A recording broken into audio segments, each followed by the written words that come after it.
Howdy, listeners. As we all know, planet Earth has 7.5 billion people, and 7.4 billion of those people have small businesses. Now, to be fair, numbers that size can be hard to envision, and to be even fairer, most of what I just said is entirely made up. But I'll tell you what isn't made up. Keap.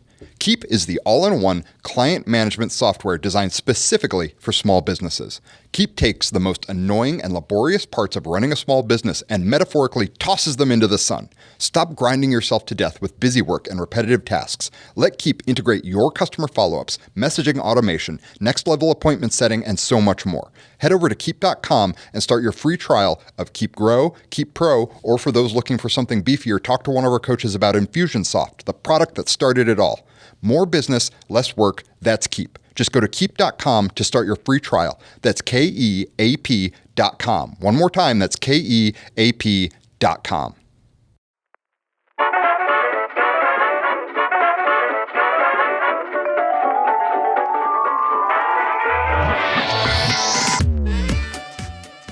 I went on a second date with this guy, and we were going to go to a comedy show. Now, he asked me to plan the second date. Normally, I don't like that kind of thing, but he's not from downtown Phoenix, and he had said we would go close to where I live.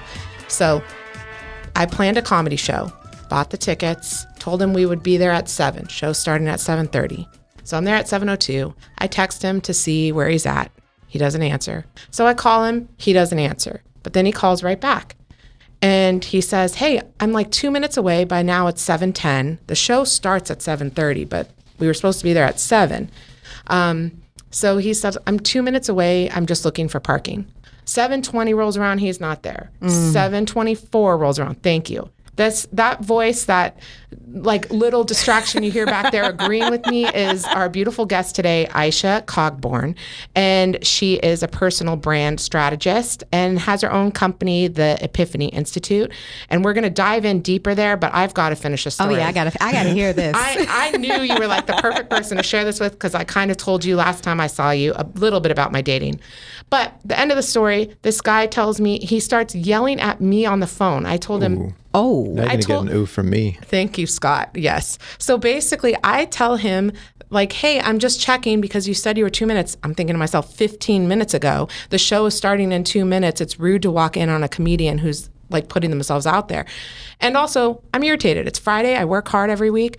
I usually don't even like to do anything but true crime and takeout on Friday. So he tells me, you know I'm not from around here. And he is like raising his voice. He's like, and I can't believe you're being so unempathetic. I said, I'm empathetic. And then I told him, however, it's starting to get to a disrespectful level of lateness. He never had apologized. So then he tells me, disrespectful. He hangs up on me. So I was just like, okay, Crystal 1.0 would have waited, gone, sat in this comedy show with a guy she's ticked out and knows she's never going to see again. But Crystal 2.0 was like, I'm out of here. So I just decided, well, 5 minutes up. I'm not even waiting the 5 minutes. I just told you I was going to wait. I get an Uber. I'm waiting on the corner for the Uber. And I had given the guy a couple minutes to call back, like if there was a problem, because I am trying to be empathetic. No call had happened, so I blocked him while I was waiting for the Uber. Because I was just like, I'm over it. Crystal 2.0 is something else. So then I'm on the corner, and basically this guy rounds the corner right as I'm standing there waiting for Junior, my Uber driver, to find me. He keeps calling me, he can't find me. So I'm like, this guy rounds a corner. He starts yelling at me on the street. Then my Junior, the lovely Uber driver, drives up. I ran across Washington Street, ran in, jumped in my getaway car, and proceeded to tell Junior the entire story. And he told me, I wish you could talk to this friend of mine. She dates the wrong men all the time, and I think you could give her some tips that she could use in her own life. Anyways, well, let's hope she's listening. It is rough out there. Right. But Isha, this is leading me directly into what we're talking about, surprisingly enough, which is personal branding. For me, part of my personal brand is my never-ending dating life, which I wish would end. I would give it all up to find the right guy and be off of these dating anything. But point is, that's part of my brand. I put that out. I share that with people. They either find it funny if they've never been through it or they feel like a little connected to that. So today we're going to be talking all about personal branding. And you recently spoke at a conference all about, becoming the leader that you want to follow. So share a little bit with us about why you're so passionate about personal branding and becoming that kind of leader. Well, and for me, it's really about being able to share your expertise at a level where you can have the impact that you're really created to make. Because I know a lot of people out there that are so good at what they do, and nobody knows they exist. So there are literally people struggling, praying for answers, and you're the answer to their prayers, but they don't know you exist. And on the other side of that, there are a lot of people who are very bright and shiny, and they've got very slick marketing, and they look great. And unfortunately, they don't have what people are looking for. And so for those people that are on the unknown end of that, I really want to help them to be able to develop the skill sets to be found by the people that need them and to really be able to connect with the people that they're uniquely gifted to serve. Everybody isn't called to be a superstar. That's okay. But there's somebody that you were created to help. And so let's make sure that you are getting in front of those people that you're called to serve. That's right. Scott, we've had some discussions on personal branding. Yeah. Well, and I think your intro was great. I hadn't heard that story. I was just enthralled by it. But I think it's, for me, it's fascinating because I think brand and identity and ego, I mean, there's just it's all related. It's all the same thing. And I think the struggle of the entrepreneur is constantly having to deal with this question of, do I really have what it takes? Yes. I mean, Isha, you sit here and you talk with confidence saying, people have a unique gift that they need to give to the world. And we know that what they're fighting with, the business owners or soon to be business owners, is they're fighting with, but is it really could I really actually do that? Yeah. Yep. That's and it's exactly constant. it. Never goes away. Nope. It doesn't. Maybe it changes, but it never goes away. And well, the thing is, the more that you do it, then your levels increase. And so, maybe you've started out and your platform reaches 100 people and you're asking yourself those questions, and then you get over it. You're comfortable with those 100. Then it propels to 1,000. Then it propels to 10,000. Then it propels to 1,000,000. And so at each level, there are new levels of unsurety and insecurity that come with it. And so we've got to be able to push beyond that. And Scott, you hit it. Ego plays a big role in that. Mm-hmm. And being able to really step back and recognize, okay, this isn't about me. Yeah. This is about the people that I'm showing up for. Mm-hmm. And so I don't have to be perfect. It doesn't matter if I could stand to lose a few pounds. There may be somebody that matters to. If that's the case, I'm not for you. Yeah. But for those other people that need what I have to give, I need to push through those fears and those insecurities and show up anyway. Love that. I know. I love that. I think to tie it back to your story, I think the 2.0 versions are never really quite ready for the 3.0, right? There's always the next thing. Yeah. And then there's the 17.0 who's, needing to get to the 18. So I have a story too, but I don't have to share it now though. Crystal, you got something welling up there. Actually, I was just going to brag about you for a second. Oh, stop. Scott and Clayt are some of the best leaders, really, the co-founders of Keap. They're some of the best leaders I've ever worked with. And the funny thing to me about Scott over here, I'm motioning, but no one can see me, is that when I first started, we were asking Scott to step out of his comfort zone a bit. And I still to this day remember the conversation we had where he told me, you know what? It's just not me to do it that way. Mm. And I thought, he looked at me and he said, I can try harder if you want. And I looked at him, I said, no, you don't got to try any harder than that. If that's not who you are, then we need to do better and make sure we're aligning to your personal brand because, stepping outside your comfort zone is one thing, but if you feel it's going into an area that's not who you are, what would you tell people in those moments? Because I told Scott, you stay who you are and we'll work around that. That's right. That's right.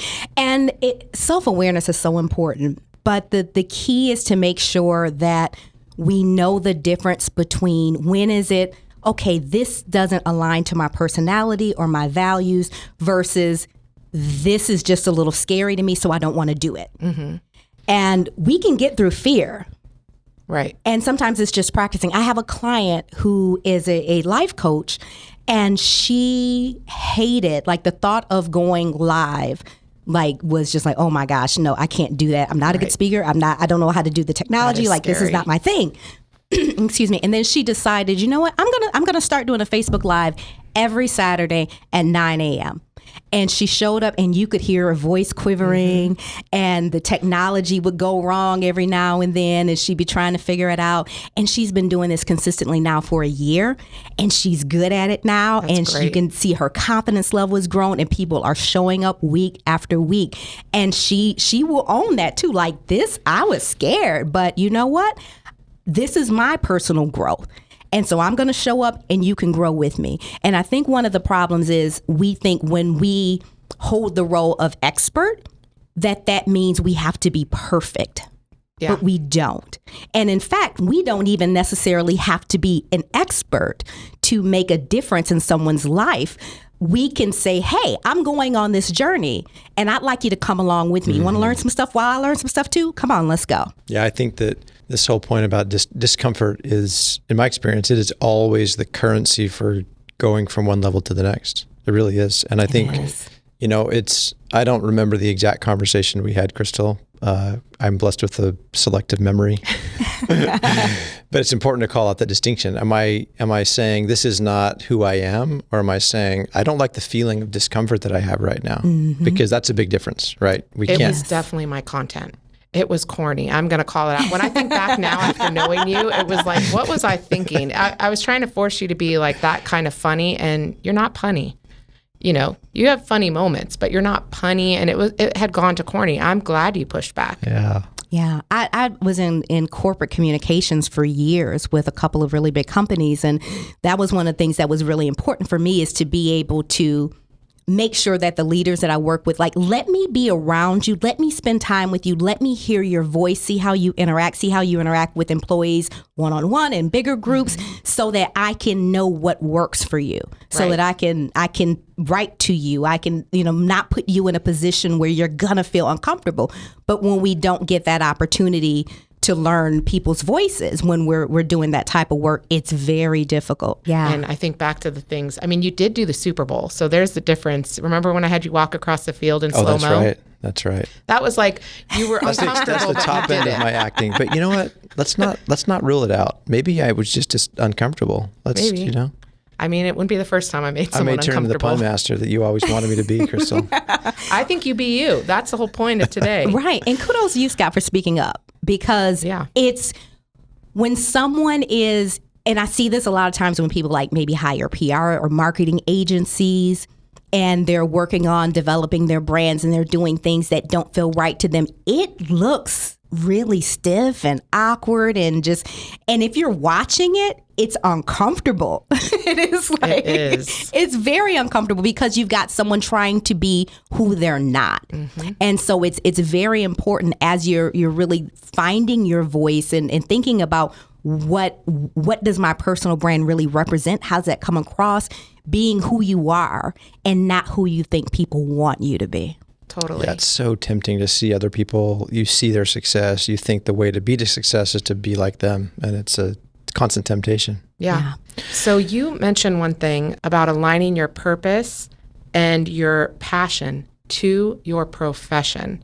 So I just want to let that linger with everyone and let them really think on that, because I think that's profound, and that's what we all really should be doing. We should be doing what we love and making sure that our brand and who we are aligns to what we're doing every day. So with that, we're going to go ahead and break for worst business ideas in history, and then we're going to come back and dive in a little deeper so that they can really take a moment to think about that.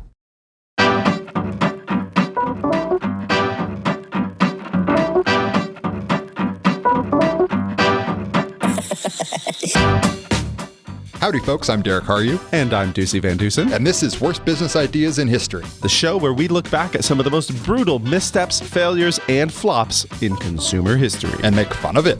But also learn something. Nope. It says in my contract I don't have to learn. Fine. The rest of us will learn something, and you can just mock people's misfortune. Sounds good. Welcome to the Worst Business Ideas in History.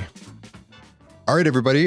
This is Derek Carew. And this is Ducey Van Dusen. And you're listening to Worst Business Ideas in History again. And I am excited for today's topic, talking about the precursor to a very successful idea, business history, the DVD. Yep. But before the DVD, there was so much, actually. We're talking let's start from there, actually. Okay. So pre-DVD, what do we got? We got beta and VHS. Mm-hmm, that's immediately what I think of. Those of you who know other content I've done may have heard of a product called the RCA Select Division, which was like a record that played movies. I feel like I've heard myths and legends about that. We're gonna do a show on that because that's one of my absolute obsessions. Awesome. But today we're talking about the Laserdisc. Yes, and I guess that's good to point out because I always think of like it's a linear progression: VHS, Laserdisc, DVD, but there is a lot of overlap. That jump to Laserdisc didn't really happen super strong. No, there's a lot of overlap of VHS and DVD for a long time. No, it would have made sense for it to go. The VHS Betamax wars happen. Yeah. There's a clear winner. Then we have Laserdisc. Then we have DVD. But that's not how it happened at all. What actually happened was we had Laserdisc happening at the exact same time as VHS and Betamax. Yeah. Which most people don't know because the marketing and adoption for it just never happened. Yeah, I had one friend who had a Laserdisc, or his family had Laserdisc and a few Laserdisc movies, and I may have even watched one Laserdisc movie. Yeah, there was always a kid on everybody's street, especially if you grew up in suburbia, who had a dad or possibly or a mom, but usually a dad in the 80s and 90s that was like had to have all the best stereo equipment, the best TV, probably had a rear projection television. I was going to say they had a little tiny theater in their room, like a little 6-person theater with a projector. So yeah, that was definitely them. Yeah. Yeah, the early adopters. And my dad was almost one of those guys. My dad was like really into tech in the 80s. I brief tangent. We once played Mario Kart on that projector on that 480 I guess, projector. And we did it many years after Mario Kart came out again. Like, hey, remember when we did that? It was so fun. And we went to go play. And the resolution was so bad at that size, at 10 feet by 10 feet, that it ruined Mario Kart 64 for me. Yeah, it's like those those rear projection televisions. You had an idea of what was happening on screen and you made peace with it because it was big. Because it was so big, yeah. Yeah. But so Magnavox comes out with a product that is a digital optical disc that allows video to be presented in the never before seen resolution of 480p. Yeah. And they name this product DiscoVision. That's the original name for Laserdisc, which I kind of like it too. So if they didn't have, somebody with an afro doing the John Travolta or something on there, that dance, then, they missed a good marketing opportunity. It sounds like they missed a lot of good marketing opportunities. For real. I like the name DiscoVision. I think it's fun. And seeing as that the original Laserdiscs came out in the 70s, hear me again, I'm not misspeaking. The first production Laserdiscs were released in the late 70s. That's crazy. Yeah, it's nuts. I think of it as like I guess I encountered it mid-90s, but I don't know when they were even popular. Yeah, that's early hard. 90s maybe. It's hard to tell. And here's the thing. I've found that a lot of people who remember Laserdisc have the same experience with it, which was either at a mall kiosk or in a department store like a Sears or a Montgomery Ward or something. There was a big display and they were always playing one of the Star Wars movies because it was actually the sound quality was amazing. Yeah. The video quality for the time was amazing. And so you throw a copy of Return of the Jedi up on a screen, like in one of those stores, you get a big crowd going. Yeah. People want to see the Ewoks in never before seen resolution. Digital audio for the first time. Right. You would think VHS has been around for quite a while when they start making the push for it, because the real marketing push didn't happen until the mid to late 80s. And you'd be like, well, it should, why didn't people adopt it? If the video quality is better and the sound quality is better, what's the problem? Well, the problem is the same as with VHS and Betamax, and that is the playtime. The playtime is one of the first things that killed Laserdisc, which was there were two versions of Laserdisc that came out. There was I believe the CAT and the CVT.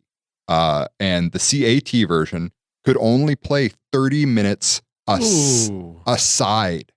meaning like if you wanted to watch two discs, 4 flips. Yes. For a 2-hour movie. Yeah. All these discs were double-sided. And that was the case. It's like, even if you wanted to watch it, like Jaws, which was one of the first movies they put out, you had to stop every 30 minutes, eject the disc, flip it over, and start again. Now, for anybody out there who's picturing grabbing a double-sided DVD and flipping it over, these were the size of records, right? Yep. They were huge. Imagine he's describing it exactly right. Imagine a CD or a DVD the size of an old vinyl album. Oh man. Yeah. Just the flip. I'm like, how hard to not smudge. I feel like my fingerprints would be everywhere trying to flip that around, get my finger in the little hole and flip it around without touching anything. And then somehow I don't even know what to do then because now my hand's on the bottom side and I can't get in the tray. I don't.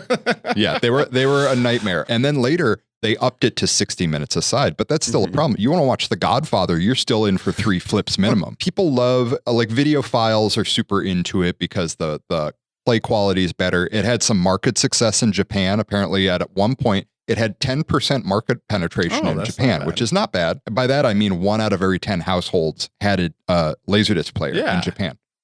Which if we ever get into the history of the mini disc, we'll get into how Japan tends to have a much more pragmatic, egalitarian approach to new technology. We'll have to talk about fax in Japan as well. Oh, what? Like FAX? Yeah, faxes. Oh. They were one of the things that held on for a very long time, especially like well into, I think maybe even currently, at least as of some years ago, it was currently, the world had moved on from fax, but somehow Japan, of all places, the adopters of new technology were still requiring fax all over the place. That is a bit bizarre, especially because now anytime somebody asks me, like if an insurance company or like a doctor's office asks me to fax something, I'm like, you know what year it is, right? So the other big problem, the reason that Laserdisc never took off, you can't record on them. It's just the VHS won the format wars with Beta because you could record sports programs, you could record TV. With an optical disc, that's just not ever going to happen. So what do you think was different with, DVDs coming out? Yes, people could put their own stuff onto DVDs eventually and onto CDs, but I don't feel like the market hinged on that as much with selling DVD movies, right? So I'm curious, what, in your opinion, if there's something that was different, or if it was just something that people were ready for, or if they got primed by the idea of Laserdisc and DVD suddenly got cheap. Well, I think that you just bumped the mic. Sorry about that. But I think you absolutely nailed it. Timing.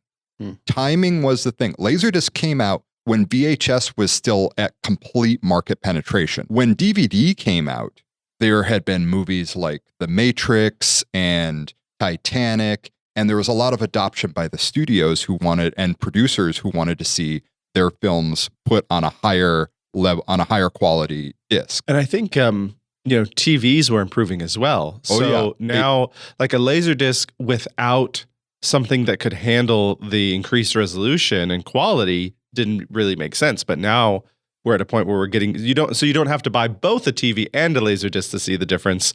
More and more people had TVs where you could easily tell the difference already between a VHS and a DVD without having to buy a new TV. Oh, absolutely. And that's the other thing that people would be like I've heard people make the case that Laserdisc was a better format than DVD, which is nonsense. Laserdisc had a maximum resolution of 1080i. And that's only on upscaled discs. Most of them were at 480p. Like at this point, most people know those standards. If you don't, go to YouTube. There's a selector at the bottom. If you're go from the 1080p setting to the 480p setting and see how different it is. The other big thing was that Laserdiscs were still formatted for 4:3, not 16:9. Oh yeah. So they still had all the pan and scan problems of old VHS. Like if anybody remembers back in the day, you would buy a VHS of say like The Fugitive or something. You take it home and it would say, good choice by the way. This movie has been formatted to fit your screen, which means that it was cropped on the sides instead of presented in full widescreen like you see it at the movies. Well, with all of Laserdisc's advantages, it was still stuck in that aspect ratio, which means at this time when HD TV was starting to become ubiquitous, DVD could still take advantage of that, but Laserdisc was just out. Interesting. So that resolution or that aspect ratio was just baked into the encoding format or something. Right. And they did produce new discs that did conform to widescreen. Okay. But they still had 20 years worth of backlogged movies that were all formatted to 4:3. Right. And then there were other problems. One of the big ones was the manufacturing process. Now, initially, Magnavox thought they were going to eat everybody's lunch because the discs were actually much cheaper to produce than VHS. That's surprising. Yeah, because you're just stamping them out. Whereas like a VHS has moving parts. They've got you have to to reel spool each the one tape. to, oh man, yeah. Except by this point, VHS had so much market penetration that they could order in huge volume. So even though on paper, it should have been cheaper to produce laser discs, it was actually cheaper by a factor of 5 to produce VHS at the time. And there was huge problems with the manufacturing process that caused what they referred to as laser rot, which was basically the laser discs were pressed improperly for decades. And the end result was that they would start delaminating themselves. They would basically start peeling apart. I think about now how people complain, almost everybody's on streaming because of the convenience, but many people can be upset that I don't own that. So if it disappears off of my favorite streaming service, I don't get to watch it anymore, even though, I don't own it. So they want to own it. So they go buy a DVD, they go buy a Blu-ray, they even buy it off of iTunes, that feels somewhere in between the two. But if you buy something, you went out and bought that because you want to watch it over and over again for, maybe for the rest of your life. Like that's, not having that kind of archival quality. It just seems like an antithesis to what the format should be doing for you. It should be letting you hold on to that forever, just like a nice piece of furniture, right? Yeah. And you're 100% right. Like absolutely nailed it, because what Laserdisc kept holding on to was, you know what we have? We have the collectors. We have the video files. We have the people that only care what the best quality is. They don't rent movies. They buy them. It's fine. Right. That was their target. That was their target. Well, then they start producing these discs that after 3 years, people go to put them in the player and they just flat out don't work anymore. So is there anything else that you want to hit before we come to some takeaways here? Anything that we miss? Not especially. I remember that I worked at a video store. I worked at Video Update. I'm just going to straight out say their name because they don't exist anymore, so they can't sue me. And I remember saying, when are we going to get DVDs in here? When are we going to get DVDs? And they're like, we tried Laserdiscs and they didn't go anywhere. And I remember looking at this 40-year-old manager going, oh, you guys are going away. Oh, man. But I think that it just highlights how gun-shy people can be about new formats. Yeah, there's something to be said about just in general staying up with the times, right? Like that's for what you were saying with that business right there is like people, you can hang on for a while in your niche without keeping your technology up to date, but people will eventually come to expect a certain level of fluency with the technology that they're using. And if you're not providing that, if you're not making the most out of being able to text your customers and email your customers, stay in touch with them that way digitally, the way they are, it's about going to where they're at, then you can very easily get left behind. Another takeaway for me is this idea that for somebody to move to a new product or a new service, it has to be vastly better than the thing, obviously better than the thing that they were using before. And if it's just a little bit better and there's some things that it's worse at, unless that product that you're offering or that service that you're offering is just the absolute perfect fit, most people are likely to just stay with what they have. So when you're looking at your offerings, you need to be asking yourself, how can I really put myself completely beyond the competition? Now, if you're a service provider, you might be saying, okay, how do I put myself beyond the competition if I'm a plumber, right? Well, I recently had a plumber come to our house that they just offered the most impeccable service, walked me through, made sure that I understood all the things that needed to change, what the price was going to be up front. Like their customer service was fantastic because frankly, there's only so many ways you can fix plumbing. That's not really going to impress me. It's going to impress me in a bad way if it didn't work, but otherwise it works and I forget about it. So they had to, make it clear that it was worth my while to go with them.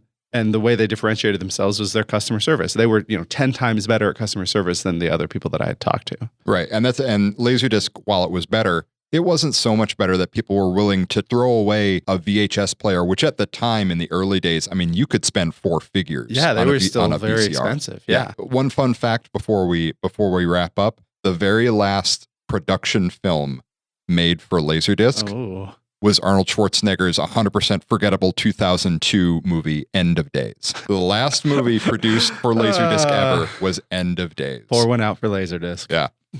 So yeah, I guess the takeaway is having the best product is sometimes secondary to timing, unfortunately. Yeah. Well, it's, kind of goes back to understanding where your customers are, where they live, how they communicate, and being with them, right? Like the example of they'd also have to buy a TV in order for it to be worthwhile. You can look at your services and your products that you're offering and say, if somebody's telling me no, what is the thing that's preventing them? What's keeping them from seeing value? That's something we talk a lot about here at Keap, is if somebody gets our software and they never use it, they don't see the value. So it's got to be more than just software. It's got to be helping somebody understand how to use it to make their business better. And without those two things paired, it's useless. Just like, a laser disc without a TV that you can view it on, that you can see the quality difference, is useless. So you can look at the services you're offering and say, how can I make sure, go talk to those people that drop off of your service or that ended up saying no to your product, and say, what kind of got in the way of you getting value out of this product so that I can better help serve you or future customers. Thanks for tuning in again to Worst Business Ideas in History. I've been Derek Haryu. This is Ducey Van Dusen. And we'll talk to you guys next time. Bye. Keeping ever-expanding client info straight, sending the same emails hundreds of times, scheduling and rescheduling appointments over and over. Who enjoys this nonsense? No one, except my cousin Brent, and Brent is the absolute worst. Keap is the premier all-in-one CRM. Just head over to keap.com, that's Keap.com, and start your free trial today. Get the busy work out of the way so you can focus on what's important and make your small business grow with Keap. Start your free trial at Keap.com. That's Keap.com. More business, less work. That's Keap.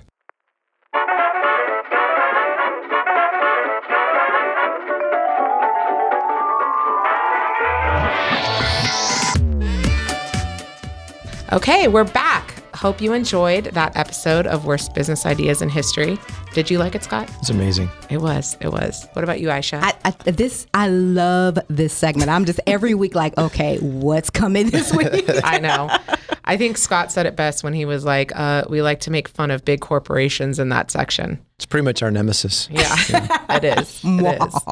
So I want to, before we go in, I still want to share my little, please. My little story. So I think something you said earlier, Aisha, about ego really struck me. I think when I think about this fear that sort of sets in, that we can look in business owners' eyes and see, I think you made a very, very interesting point, which is when I focus on me and I don't focus on the people that I'm serving, that's when the fear starts to set in. Mm-hmm. And it just reminded me of a time where I sat down with my wife. My wife is a coach. She coaches moms, basically helps them to stop yelling at their children. And I remember a particularly challenging moment where she was really putting herself out there, doing something that was very uncomfortable for her, and just having in her brain is just telling her all the things all the reasons she shouldn't be doing this, and she has no business. And I remember the experience, and I pulled up a history. So part of the marketing and this is actually really fun because I get to set up the marketing for her, and we get to use Keap, and it's really, it's kind of like playing. Actually, it feels more like working because she cracks the whip. But I was going to say, that's like she's got a good business going on. Yeah. But one of the things we do is we ask the moms when they opt in. So she was doing a challenge, for example. We asked them, what's your biggest struggle in parenting? And I just sat there for a few minutes and we just read through the specific examples of these moms saying, I am so tired of yelling every day at my kids, or I just want to have a connection with my kids. I want them to, and it's like that is what put her back in the place of saying, I know exactly how to help that. I don't know how to stack myself up against the way so-and-so presents and the way this person does their Facebook lives and the way, that's hard. But I know exactly how to serve this woman. That's my unique gift, and I can do that in a really powerful way. So that's great. Yeah. And that's really why I do what I do, because people are so good at serving that one customer, that one client. Mm-hmm. But when for some of us, that is what we're supposed to do. It's okay. I'm meant to serve this small group of people, but some of us know, like I'm supposed to be doing this bigger. And even though it may be scary, you can't run from it. It just keeps pulling on you. And that's where I step in, is to say, okay, now how can we do this in a way that isn't so scary, isn't overwhelming, doesn't make you feel like you have to be something that you're not, and we stay focused on impact, not ego. And that's why I love this work so much. It's so great. I was thinking of a question when I was listening to your presentation, really about solopreneurs. A lot of times they don't want to be behind the camera. They don't want to be the brand. But I think in a lot of cases, a solopreneur or any business owner really, they are the face of the brand, whether they choose or not. So what would be some things you would tell them about really becoming that brand and honing in on that? One of the things that I coach people through is a formula I created called the tail of the tape. And so if you've ever watched an MMA fight or a boxing match, at the beginning of the fight, you look at the tail of the tape and they're looking at their height, they're looking at their weight, they're looking at their reach, the length of their arms, they're looking at the circumference of their wrists, where in anything other than fighting, I don't know that the circumference of your wrist matters. Agreed. But as you're looking at these things and looking at their stats head to head, you see that each fighter has unfair competitive advantages. Mm-hmm. And they're unfair because if you're a foot taller than me, you didn't train to be a foot taller than me. You just are. Yeah. But it's clearly an advantage for you. And so when I'm working with people, I get them to figure out what is their tail of the tape, which is an acronym that stands for your talents, those things that you're just uniquely gifted at. And sometimes it's hard to figure them out because it comes so natural to you that you don't think it's a big deal. It's like, can everybody do this? No, they can't. That's why they're coming to you. But you expect that, okay, if somebody's going to pay me for this, it has to be hard. It doesn't have to be hard. It's your talent, right? And it's valuable. So we're looking at your talents. We're looking at your abilities, those things that you've learned to be very good at, not the jack of all trades stuff, but the things you've worked at. And now it's a point where it's actually an advantage for you. We're looking at your passions, those things that get you really, really excited or get you really, really angry. And then the E is your experiences. And this is probably the most important element of your tail of the tape. And when we look at your experiences, we aren't just looking at your professional experience or your education. We're looking at your life experiences too. We're looking at the things that have happened in your life that have shaped who you are, the way you see the world, and the way you relate to people. And when you tap into that can allow you to show up and to serve your clients and your customers in a way that nobody else can. You can understand their problems. You can speak to their pain. You can speak to their dreams and their aspirations like nobody else can. And when you do that, you don't have to worry about showing up the way somebody else shows up, because you know who you're talking to, you know who you're created to serve, and you don't have to worry about being perfect, because those people are so excited that somebody gets them, that you're walking around in your head, you understand me, you're not talking over my head, you're not talking at me, you get me. I just had an epiphany. So if I'm looking at you with like heart emoji eyes, it's because you just blew my mind there. I just think what you just said really encompasses everything about a person. Yeah. The tape, that is brilliant, but also I can see the passion behind what you're doing, and that's just a beautiful thing. I just have to say, it's pretty amazing. I actually want to hear. I want you to share with our listeners your story. Give us some of the experiences that have shaped who you are. Oh boy. So starting out, I was, and this is one of the things where your personal brand can be interesting too, because I tell people a lot of times that confidence is often synonymous with competence in the eyes of the people that see you. And I think I've always been a kind of confident person. I was that little kid that's like, I can do it myself, get out of my way. That was always me. I can do it, I can figure it out. And I remember my senior year of high school, I was in AP English, and everybody was trying to figure out who was in the top 10. And they were like, well, we know who number 3, 4, 5. Aisha, are you number 6? I graduated with a 2.98 grade point average, which depending on what your GPA is, maybe it's bad, maybe it's good, maybe it's mediocre, whatever. But it certainly wasn't getting me in the top 10. But people thought that was where I was academically. They voted me most likely to succeed. And then a week before I left for college, I got pregnant. So finished a semester of college, dropped out for a year and a half, had a kid. Everybody thought, okay, she ruined her life. It's over. We had so much hope for her, and now she's gone and she's blown this thing. Well, that wasn't my plan. I packed him up when he was 15 months old, went back to college 2.5 hours away full time.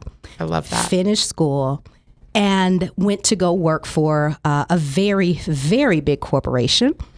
And boo. Hey, you got to get to start somewhere. You have to start somewhere. Well, and I'll tell you, at one point I thought I wanted to be a news anchor. So that's what my degree is in. It's in broadcast journalism. And news was just depressing and I didn't want to do it. But I wanted to have a platform to help people. And that was why I was going into media. And back then, social media didn't exist. YouTube didn't exist. You couldn't build your own platform. Somebody had to give you one. Right. And so then when I realized, okay, this stuff is depressing. I don't want to do this. I'll go do corporate PR. And 2 years in, I realized this is not who I want to be when I grow up. And I started working with a coach. And I realized, and I never saw myself as an entrepreneur. I was a check the box, follow most of the rules, not all of them, but most of the rules. I'm a rule follower. And let me create this safe environment for my son. And then I realized, okay, I think I know what my purpose is. And it isn't going to come in the form of a job description working for somebody else's company. So I have to go build it. That's great. And I can even think back to when I was 15 years old. If I think about what I'm doing right now, this is what I saw at 15. But at 15, and I'm not that young, so it was a long time ago. None of the technology existed for me to make that dream a reality. But today it does. And so it is just, it just blows my mind. Like last year, I remember like waking up on my birthday, looking around my life and like saying like, okay, it took 30 years, but like this thing is really happening now. Yeah. And anybody who's listening, if you're feeling like, okay, I've had this vision and I don't know how to do it, just do the one little thing you know how to do today, because maybe the world just hasn't caught up with you yet. I love that. But it will. So don't let go of it. So let's say you get a call one day and it's Isha version what were you at age 15? 2.0, 3.0? Well, you said you were 2.9. Yeah, so Isha 3.0 calls Some people up. are quicker than others. I'm 2.0 at 38. Work in progress. So what do you tell her? Now she just hired you as her coach. I would tell her to keep the vision for her life in front of her, because there were so many times I forgot what I saw at 15. By the time I got to college and then realized I don't like news, I forgot why I went into news in the first place. So then when I decided, okay, I'll go do corporate PR now, I totally disconnected from the original vision. And it took me years to reconnect to that. And even once I started my business in 2009, I started out speaking, I started out coaching, and I was actually coaching people who were making that transition from corporate into entrepreneurship. And even though I was enjoying the work that I was doing, it still didn't align to the vision. And so then a few years in, I had to step back and say, okay, remember what you saw? Now, how do you get there? Yeah. And so if I had kept that in front of me, maybe it wouldn't have taken 30 years. But at the same time, I don't believe that anything is wasted. No experience is wasted. No time is wasted, because all of those things, like I talked about the E in the tail of the tape, it's your life experiences. Yeah. And so all of those things, the frustration of being in jobs that I hated, the frustration of having a business and literally being homeless because things didn't work out because I wasn't paying attention to my numbers. Now that gives me a different frame of reference when I'm working with other people to make sure they're paying attention to certain things that had that not been my experience, I wouldn't be telling them to pay attention to. So all of those things shaped the way that I'm able to do what I do and to speak to people with a unique voice. And so don't be afraid to run from the things that may have been uncomfortable in your life, because that may be really the source of differentiation when it comes to you and your personal brand. Wow, love it. So what a great story. It is. It's definitely, it's inspiring, honestly. But one thing I would say is, I don't want to be an influencer.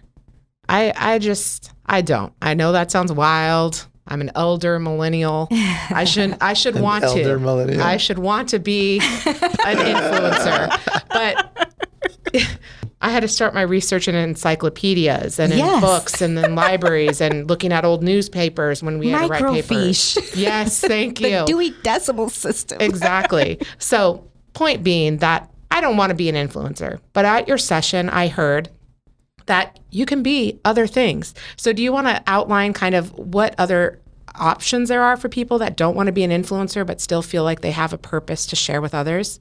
Yeah, that's one of the things I really see people struggling with right now, because everything is about being influencer. I don't want to be an influencer either.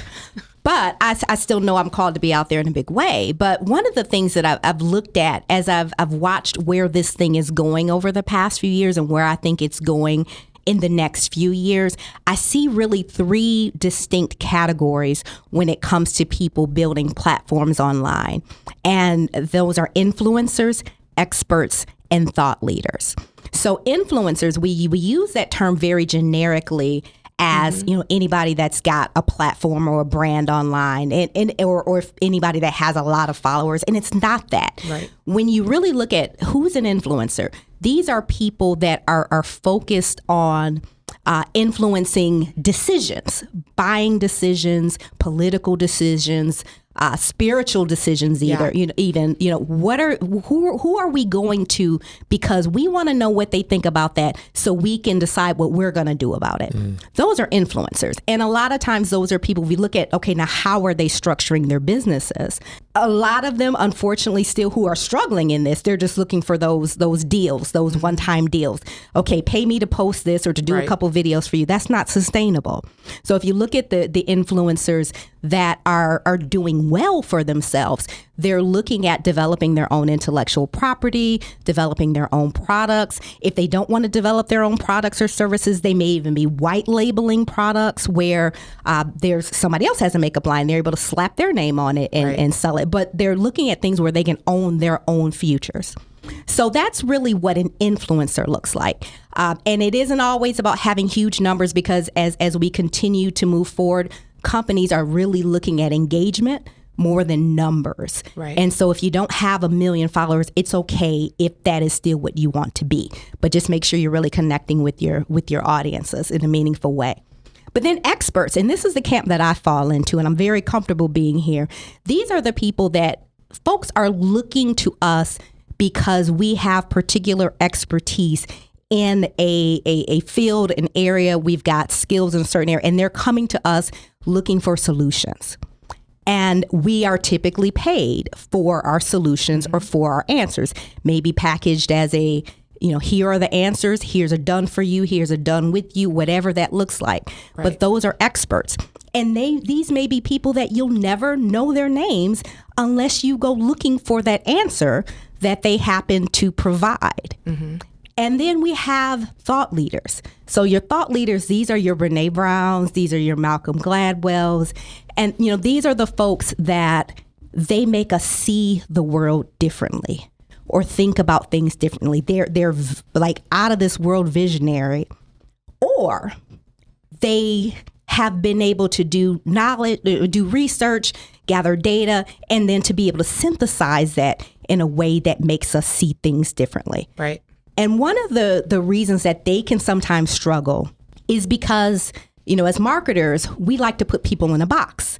Here are your personas, your avatars. Here's your target audience. Here's this. This is, you got to pick a lane. Right. But with thought leaders, their expertise may be very broad, or the things that they talk about may be very broad. Their audience may be very broad. And so if they're looking to really build a business around their thought leadership, what they've got to be good at is figuring out what are the problems that their thought leadership speaks to in different lanes. So you just met us. Well, I've met you before, but I mean, you've just talked with us a bit today, me one other time. Where would you say Scott here, where would he fit between influencer, expert, or thought leader? I think right now you're in the space of expert, but you have the ability to move into thought leadership. And if I was working with you, that's where I would be guiding you. I love Aisha's answer so much. I just knocked over my own drink. Thank you, Derek. Okay, so Aisha. So I have a quick question too. Yes. I'm just thinking of the listeners who are, maybe they wouldn't easily put themselves in any of those 3 categories. Maybe they have a service that they offer, or even some products they sell. It strikes me that the position of expert can still be something that's extremely useful for them. You want to speak to that at all? Any thoughts on how, maybe I don't necessarily, I'm not paid for my expertise per se, but how can I think about my personal brand and leveraging that in my business? Well, and it may be, so your product or your service, it's solving a problem. And so if you find yourself, and this again comes down to if you're building your personal brand versus the business's brand. Mm-hmm. So if you're looking to build your personal brand, and if you're doing that for the benefit of growing your business, then who is the audience that you feel that you're uniquely gifted to serve? And that may be through your product or service, or it may be through your story. Right. So let's say if you have a line of makeup and you don't necessarily want to be out there, you don't want to be doing tutorials and things like that, but you have a unique story related to entrepreneurship that can help people. So you may really end up being an influencer through your story.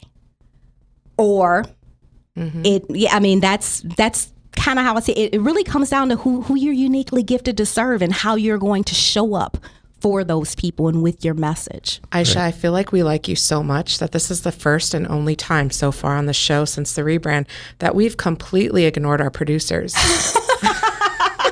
I don't even hear them. That's right. You don't. They have quiet, and we don't signals see when we're up on our time. It's going to be fun to have you here too, because you're like a rebel without a cause. I usually follow the rules, but I'm just like, we're having a good conversation. I don't see these red and yellow signs coming at me. But Aisha, I do want to give you time before they literally pull the plug to make sure to plug yourself. So where can they find you if they need your expertise and your help? So a couple of things I'd encourage you to do. One, I've got a guide called Personal Branding on Purpose, and I'd encourage you to download that. And you can find that at mybrandonpurpose.com. Amazing. And if you're listening and this has resonated with you and already no, I just need to talk to you because we need to work together. If you go to platformforpurpose.com, that's going to take you right to a link to be able to schedule a consultation with me. And just search my name if you want to connect on. I'm a LinkedIn and Facebook person. I'm not. I have an IG account. I post maybe once a week, but I'm not trying to be everywhere. I've given up on that. So LinkedIn and Facebook, because I like to really be able to talk and have conversations. And that's great. Those are the platforms that I'm most active on. Well, thank you so much. I'm going to have to think of another topic to have you back on, just so I can, under the ploy of getting my own coaching here. Just kidding. But thank you so much for joining us today. Amazing insight and great thoughts to leave and keep thinking about, hopefully for everyone other than just me. Absolutely. And I think our listeners this will resonate deeply with them. Yeah. And Aisha, thank you so much for your time. Did you want to? Thank you. Do you have a final thought? Yes. The last thing I would if you don't remember anything else I've said today, I want you to just walk away knowing this: you do not have to be perfect to make an impact. Done. So just show up. She looked right at me. It's true. Love it. Thank you, Aisha. Thank you so much, Isha Cogborn. Got it right. You did. Woo-hoo. Thank you for being here. Thank you. Thanks for listening to Small Biz Buzz. Please take a second to subscribe to the show and leave a 5-star rating. It helps keep the show going. And if you need a hand with growing your small business, head over to Keap.com. That's Keap.com and get started. More business, less work. That's Keap.